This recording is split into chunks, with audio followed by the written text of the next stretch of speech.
Although software testing has long been an integral part of the overall software development cycle, mobile app testing is gaining more attention.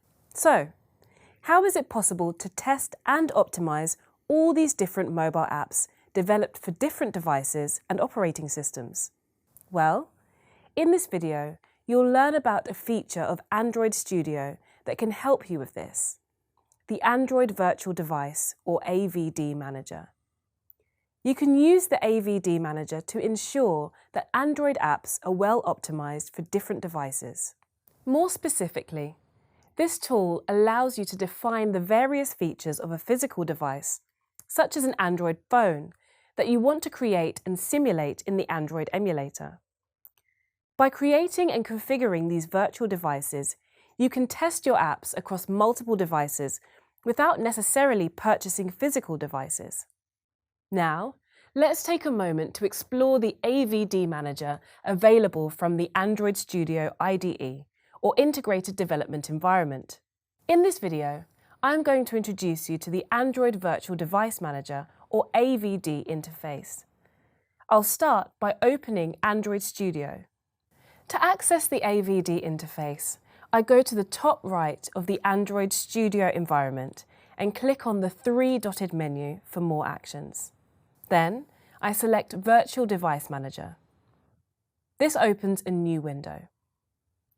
On this page, there are two major features. You can create a device, and you have access to a list of previously created virtual devices.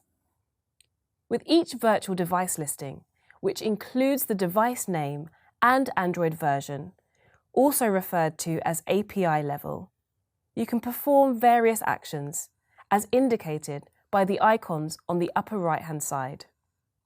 For example, if you click the play button, it will run the emulator on the virtual device you have selected. You can edit the device by clicking the pencil button. This allows you to edit and save any changes you make to the properties of the virtual device with the help of the device editor. There are also additional action options if you click on the triangular drop-down menu. These actions range from duplicating to deleting a selected virtual device. Now, to create a new device, you can click on the Create Device button.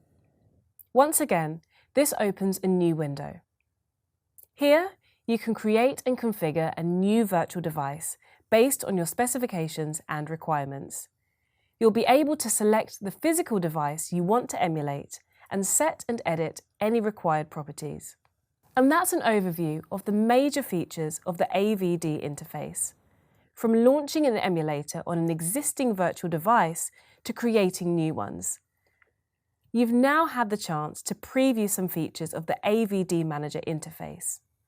Later, you will learn how to use the AVD Manager to create your own emulator.